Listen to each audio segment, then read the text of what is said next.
Okay, chapter 4, stealing time. Gasps and shock echoed through the hall, and because of many of the gasping people were very old, coughing fits followed. Mr. Mutt had to turn up his oxygen tank. Mrs. Fruit had to be slapped on the back. Someone's dentures flew across the room. "Settle down, everyone." The person issuing this order was Officer Millie. She worked for the Buttonville police force. She was also Pearl's aunt. Her polished black shoes squeaked as she walked onto the stage. Her police badge was so shiny that Ben had to squint against the glare. She folded her arms and peered over the rims of her dark glasses at Mrs. Mulberry. "You can't accuse someone of committing a crime without any proof. Do you have proof?"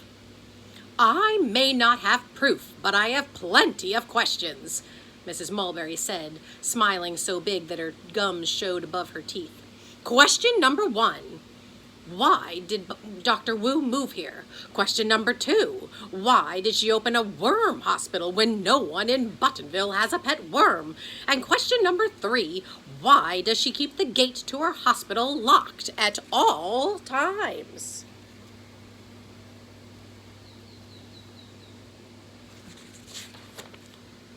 Ben and Pearl looked at each other. They knew the answers, but they didn't dare say a thing. They had signed contracts of secrecy, after all. Mrs. Mulberry continued, "I believe that Dr. Wu keeps her gate locked because she is the person stealing our things." "A locked gate is not proof of anything," Officer Millie pointed out. "Have you been inside the hospital? Have you witnessed suspicious activity?" "Ben and Pearl have been inside," Victoria Mulberry said as she looked up from her book. Her blue braces sparkled with spit. "They work at the hospital, so they know if Dr. Wu is stealing." Ben fidgeted on the bench. They were moving in a bad direction, but at least none of them had mentioned a dragon. Officer Millie slid her glasses down her nose and looked directly at Ben and Pearl. "Have either of you seen any of the stolen items inside Dr. Wu's worm hospital?" "No," Ben and Pearl both answered, which was 100% the truth. They had seen all sorts of other stuff, like leprechaun with a head cold, a Sasquatch with foot fungus, and a red-headed man with a tail, but no missing toaster, spatula, garbage can, mailbox, or fork. "Dr. Wu isn't a thief," Ben added so loudly that his voice echoed off the walls. He thought Dr. Wu was amazing. She had given him 2 certificates of merit, which he had tucked into his sock drawer. She'd never steal. She's a really nice person. Her dragon, on the other hand, was a whole nother story. "If my grandson says that she's a nice person, then she is a nice person," said Grandpa Abe. He took his canvas hat off and pointed his cane at the stage. "You should live so long, Martha Mulberry, as to be a nice person like Dr. Wu." "I want my questions answered," Mrs. Mulberry said with a stamp of her foot. "There is a thief on the loose, and I demand that Dr. Wu come out of her worm hospital and talk to us. And if she won't come out, then we will force our way in." A few heads nodded.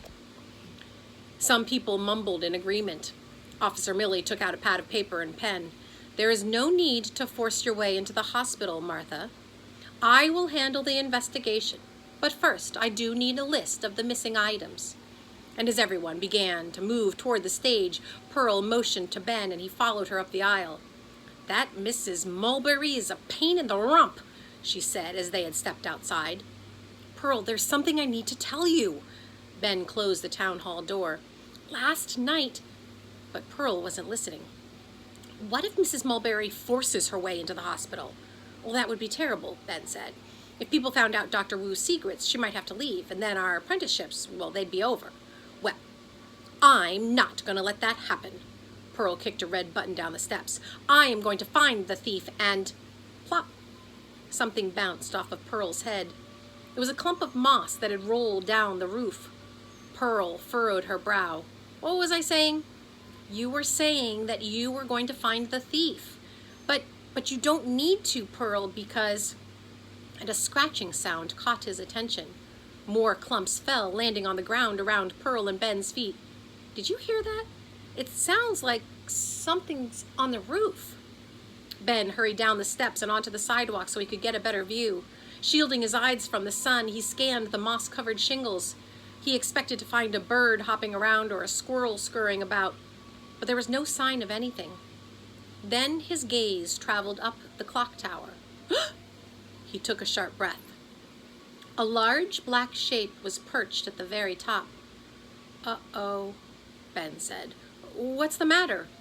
Pearl joined him on the sidewalk. "What do you see?" "Oh, wow." The dragon's eyes glowed like red light bulbs. It gripped the tower's steeple with all four paws, balancing like an elephant on a circus platform. Ben looked around. Luckily, everyone was still inside the hall talking to Officer Millie. "Hey!" he called, waving. This was no time to be cautious. "Go away! Shoo! Before someone sees you!"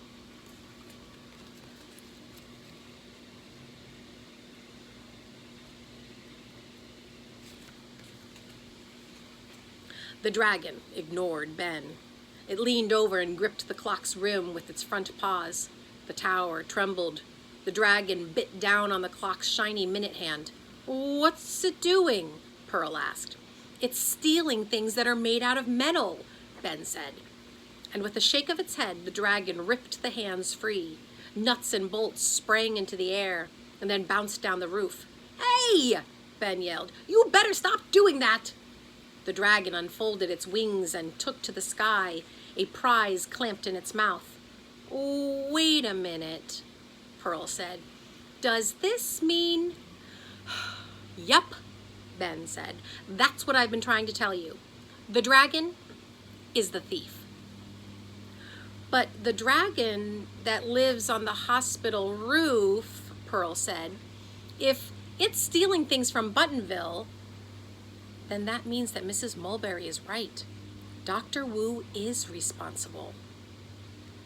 "What are you looking at?" Both Ben and Pearl cringed. Victoria Mulberry had snuck up on them. After squeezing between them, she pushed her thick glasses up her nose and stared at the sky. The dragon was still in view, its wings flapping gracefully. "Holy cow," Victoria said. "That looks like a dragon." Ben laughed nervously. What are you talking about? I don't see anything." "Up there!" Victoria pointed. The creature swooped in a circle and then disappeared behind the tall tree tops that surrounded Buttonville. "That looked exactly like a dragon."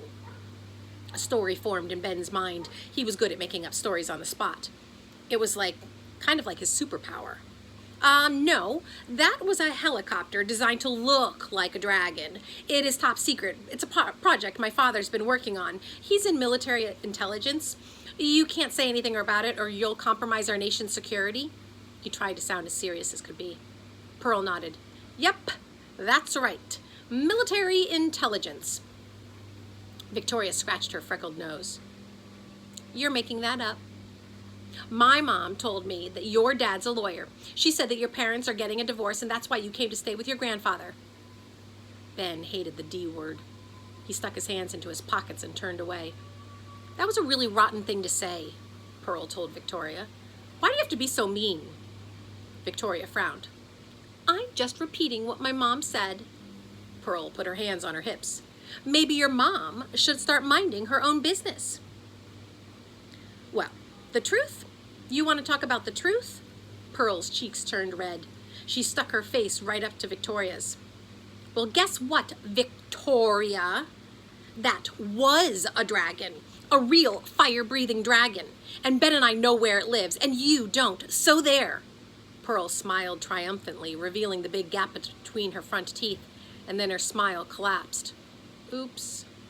Victoria's eyes got so wide behind her glasses they looked like they might pop right out of her head. She ran up the town hall steps and burst through the door. "Mom!" she hollered. "Drat!" Pearl mumbled. "I guess I shouldn't have told her that." "Of course you shouldn't have told her that!" Ben's voice cracked. He appreciated the fact that Pearl had stood up for him. They'd only known each other for a few days. But why did she have to spill one of their secrets? Ugh, come on. We better go warn Dr. Wu.